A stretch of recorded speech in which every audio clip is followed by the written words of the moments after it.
video. First of all, I just want to say thanks for supporting this channel. There's been a lot of new subscribers in the last few weeks, and for some reason you like to hear what I have to say about things, and welcome to the channel. Welcome to being part of the crew, and hopefully more of the content that I'm putting out you enjoy and continue to watch. So be sure to comment below any questions that you have about any of the videos that I make, and any videos that or anything you'd be interested in me creating. Please let me know. I get a lot of good questions about gear and things like that on some of my other videos, and really enjoy connecting with other creators and other filmmakers and talking about all things camera gear and life and whatever. So today we're just talking about the amazing Sigma Art Series lenses. I've used a lot of these. I own a few of them. This setup right here is being shot on a Sigma Art Series lens. And I'm just going to talk about whether they're worth it or not, the quality, the build quality, the sharpness, things like that, because I know I get a lot of questions about these lenses, and a lot of people really like them. A lot of people are talking about them.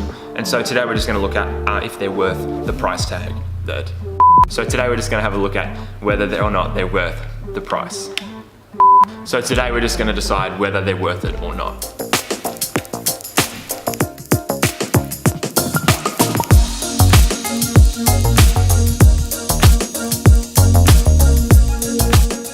Alright, so I shoot a lot of photo and video, and have used Canon's L series lenses.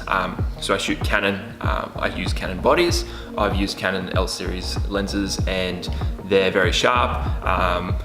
Obviously the image stabilization in the lenses is great as well, it's amazing. But when using things like tripods and gimbals, which I use probably 80% of the time, there's not necessarily a reason for having in-body stabilization, at least in the video side. And we start to look at other options for lenses that maybe aren't as expensive, but that are maybe just as sharp or maybe even sharper. I shoot,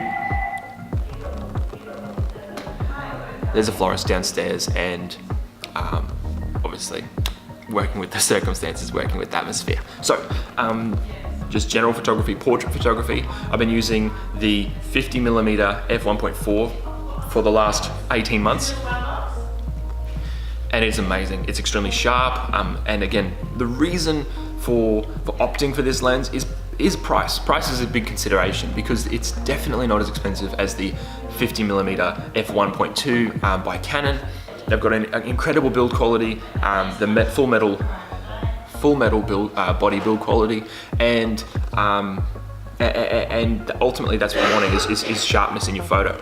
So why not give it a shot? Now, a video I made about 18 months ago was the original 6D, Canon 6D, paired with my 50mm f1.4 Art Series lens, and that's got a lot of attention, and had a lot of questions and answered a lot of questions there, so you can check that video out below. I've also talked about the Canon M50 and the 18 to 35mm crop sensor lens that I'm using on that a lot, so you can check that out. Any questions will be answered below.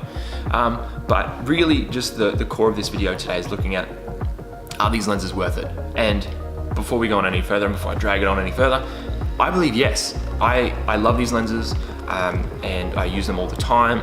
They have an incredible build quality. I'm not worried. I have dropped them before, and I have no issues or worries carrying these around, throwing them in my bag, hiking to the top of a mountain, filming with these things attached to my camera outside in a real world setting, and they just perform really well. Obviously the price depends on which lens you go for. You can pick them up at a really good price as well, secondhand. So depending which lens you're interested in, they go for about, $600 to $1,000 US, and I'd really love to try out the 85mm f1.4. I've seen that get a lot of reviews, the 135mm, and obviously up into the 70 to 200 as well. Going back into the wide section, there's still incredible 14mm with a f1.8 aperture, and that's incredible for astro photography and things like that. So there's a huge range in these lenses coming out. They've also been just released in Sony E-mount as well, so you don't need a converter. And I know filmmakers, I know photographers, I know videographers love these lenses. In my opinion, they're the best option for not just beginner, but also professional videographers and photographers because of the price, because of the build quality, because of the sharpness. The autofocus isn't too noisy, so as you can hear, here it's trying to focus.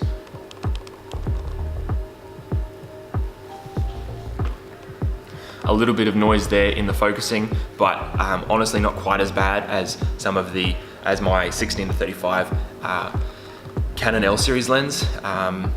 So yeah, obviously they're quite heavy, and so when you are packing or carrying around gear, that's a consideration. They're not the lightest piece of gear to be carting around, but in my opinion, it's worth it because the quality and the image quality and the sharpness and the end result is what you want.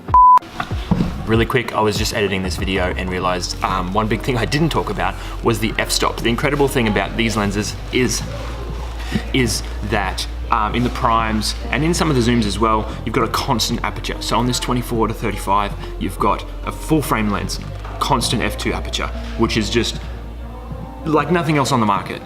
Even comparing them to the Canon L series lenses,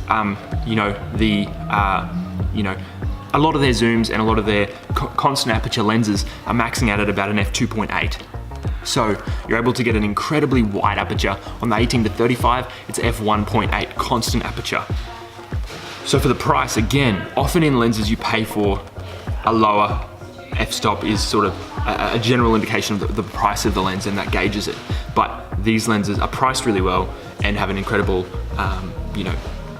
low f-stop in the primes and even in the constant in the zooms as well. So back to the video. That's about it for me today. As I said at the beginning of this video, thanks so much to all you guys who have joined in the last few weeks. I look forward to meeting with you and having discussions with you in the comments below. And make sure you ask any questions, make any suggestions, anything like that. Thanks for watching today. I'll catch you guys in the next video.